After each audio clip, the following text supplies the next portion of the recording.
In today's lesson, we will cover a truly thrilling event. The Goblin Rebellion of 1752 and all its triumphant tragedy. But more specifically, we will address the devastating effect it had on the wizard milling industry.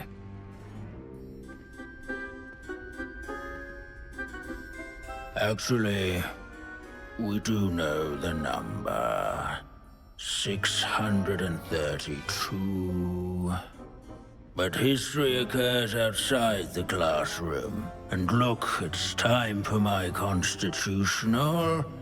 One can practically osmose the history flowing through Hogwarts. I think the professor wants us to follow him. And now for a stroll to the Bell Tower entrance hall. Along with the rest of the castle, it was completed in the early Middle Ages. The hall and the bell towers that loom above it contain myriad interesting artifacts.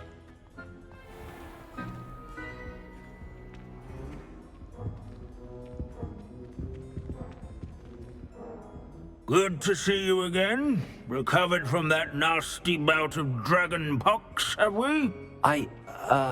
That wasn't me, Professor. I'm new here. Are you? Well then, welcome. No doubt you're eagerly anticipating my analysis of various wizarding councils, codes, statutes, and of course, goblin rebellions. Not all goblins are rebellious. Some venture into wizarding politics, such as Eargit the Ugly. Some are talented artisans, such as Bragbor the Boastful. Did you say Bragbor? I know that name. Lord Cox said he was an ancestor of Ranrock. Well known for his metalwork. I would imagine much of his goblin wrought iron and silver has survived to this very day. Where were we? Oh yes. Back to our class topic for today. Grimbold Weft. Another notable historical figure. He's right nearby. Revelio. Curious students can Interesting. Not Grimbold Weft. And all students introduce themselves to this hero. What I wouldn't give to be back on a broom right now. Can you tell me where I might find Grimbold Weft? Oh yes, Grimbold Weft. Quick with a needle and thread, that one.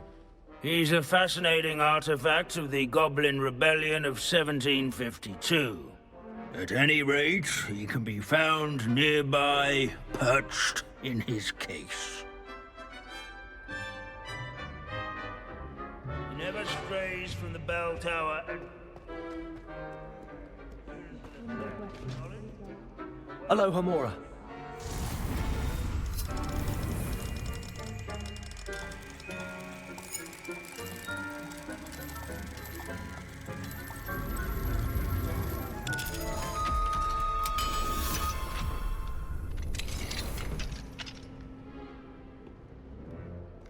Potions is dull and charms is dire.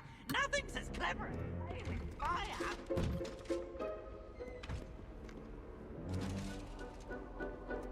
Revelio.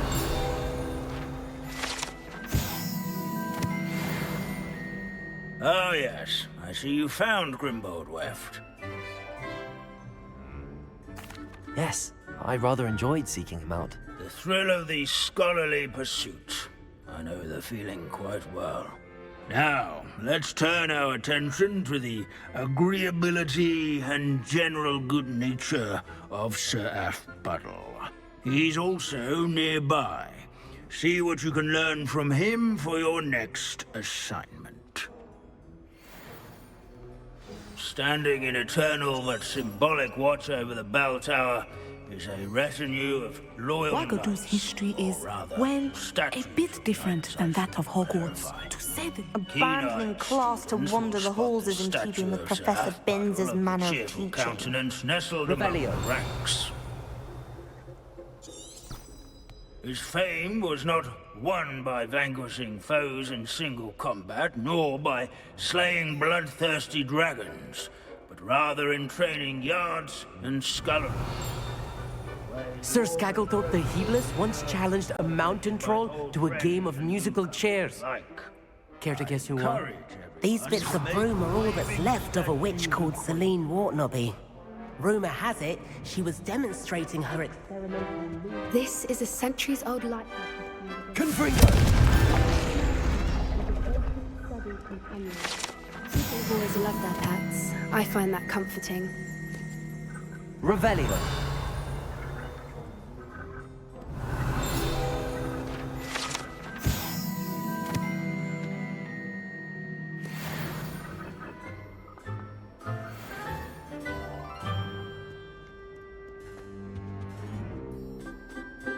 There's nothing quite so magical.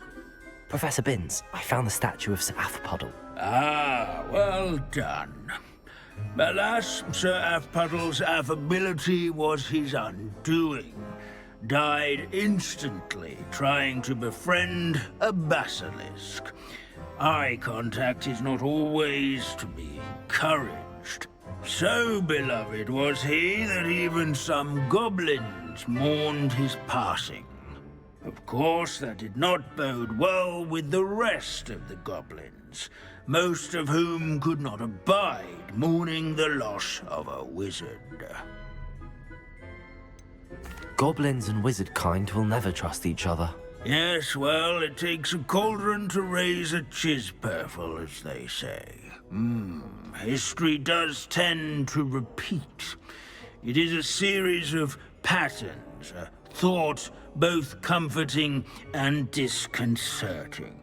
The wise students, such as yourself, will learn from it.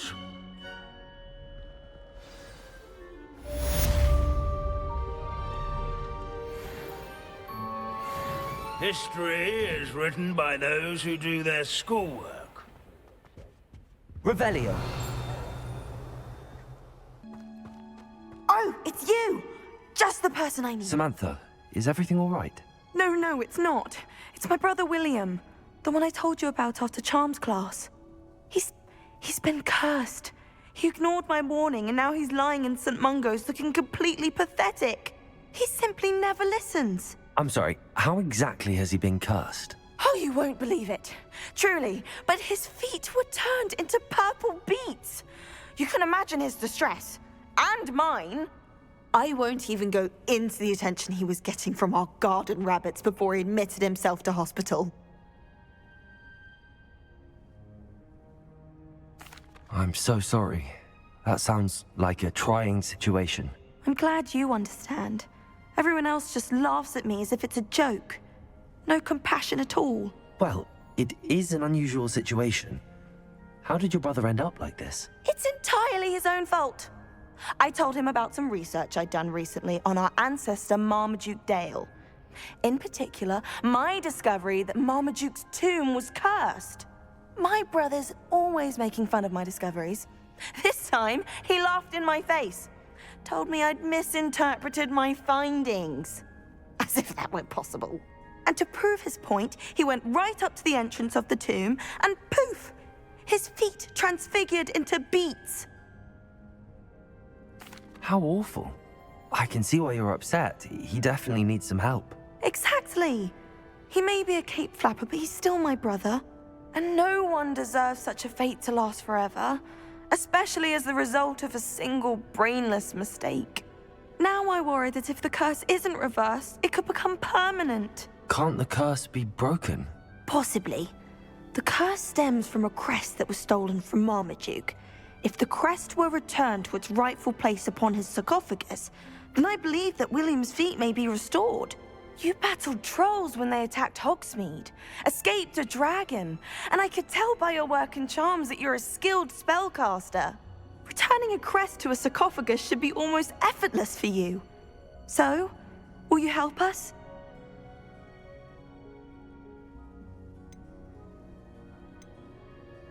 I can take the crest to Marmaduke's sarcophagus for you. Oh, thank you! Thank you so much! You'll simply go into the tomb where Marmaduke was laid to rest and place the crest on top of his sarcophagus. According to my research, the tomb's been abandoned for centuries, so it should be a fairly simple task. You'll find it just east of the hamlet of Brockborough. Thank you for your help.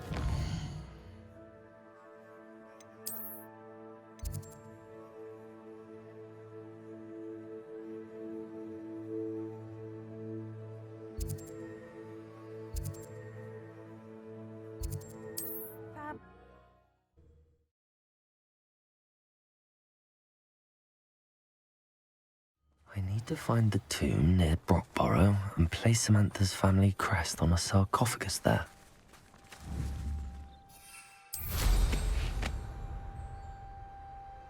I know what that means.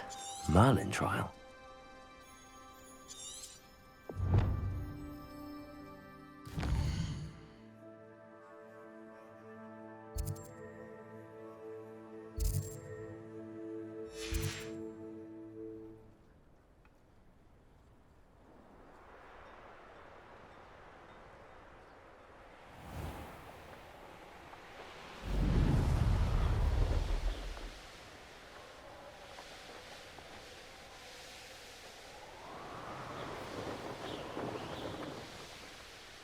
Looks rather dark in there.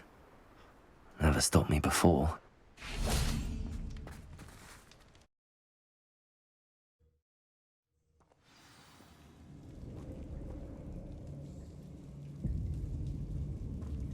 Well, my feet didn't turn into beads. That's a good start.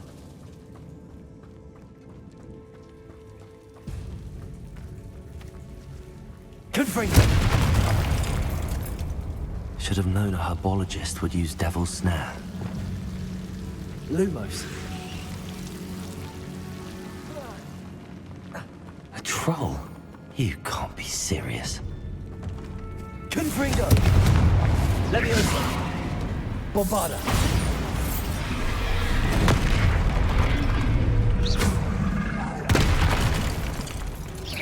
Confringo! Revelio!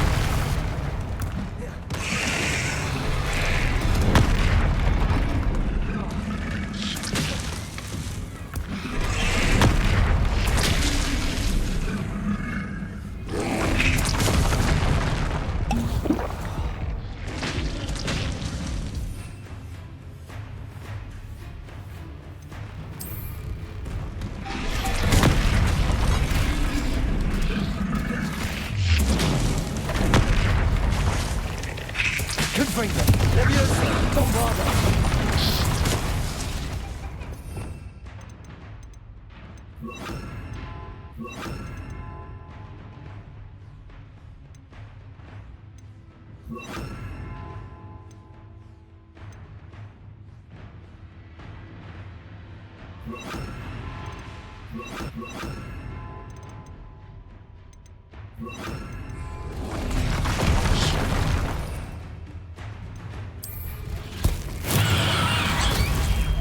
Confringo! Confringo! Incendio!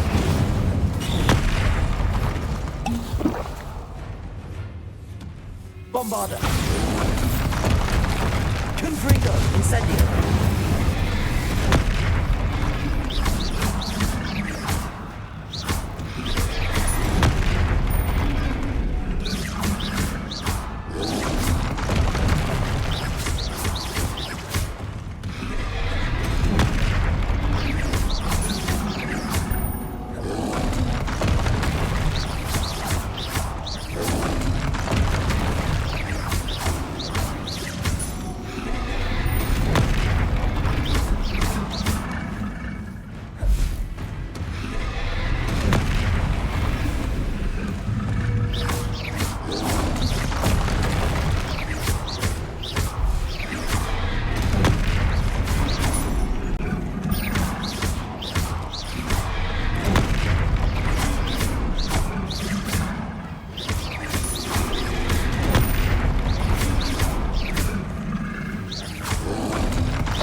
Confringo, Bombarda, Incendio. Defender.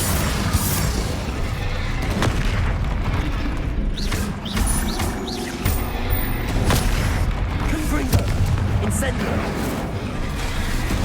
Bombarda. Defender.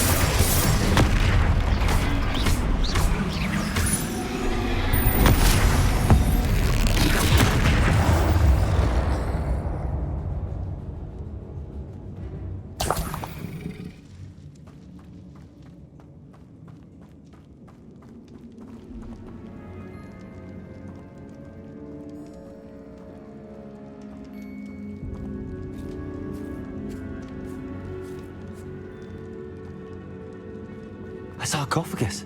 That should reverse the curse. Hopefully.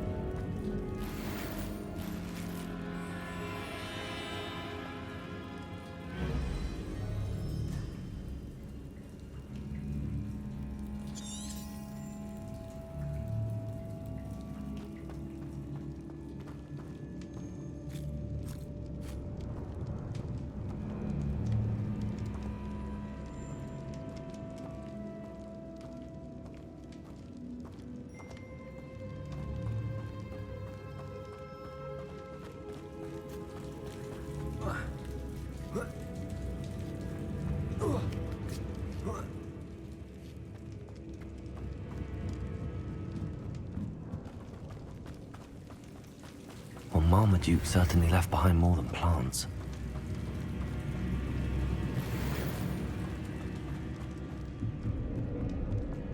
Confringo.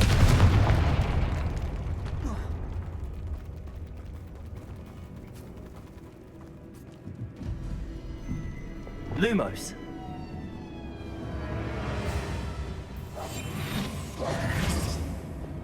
Confringo.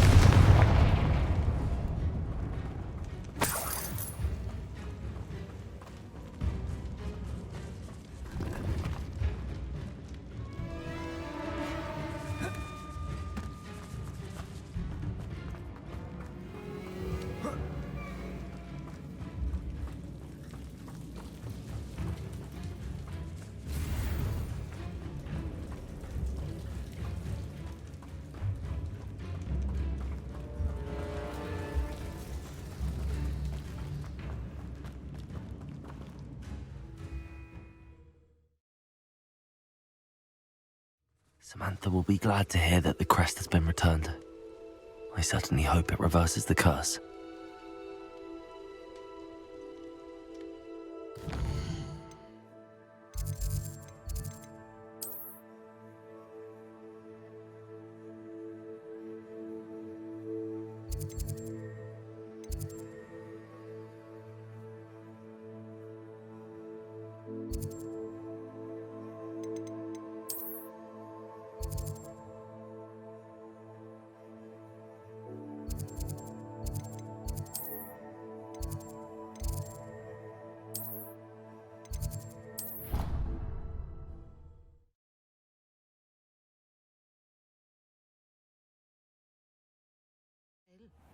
But surely those were curdle.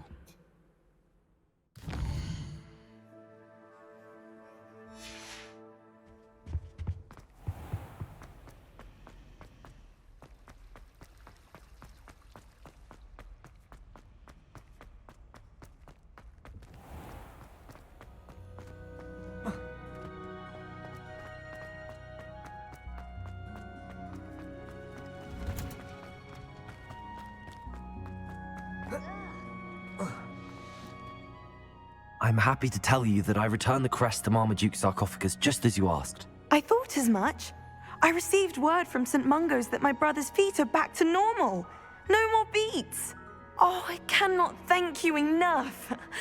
It wasn't too much trouble, I hope. Just a measly old troll, nothing significant. A troll? Oh dear, I'm so sorry, that's awful. No one has been in that tomb for centuries. But I can't say I'm surprised.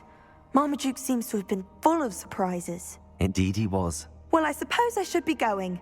I'm anxious to see my brother, who must be elated to have his feet back. Of course. I certainly would be. William and I are forever in your debt.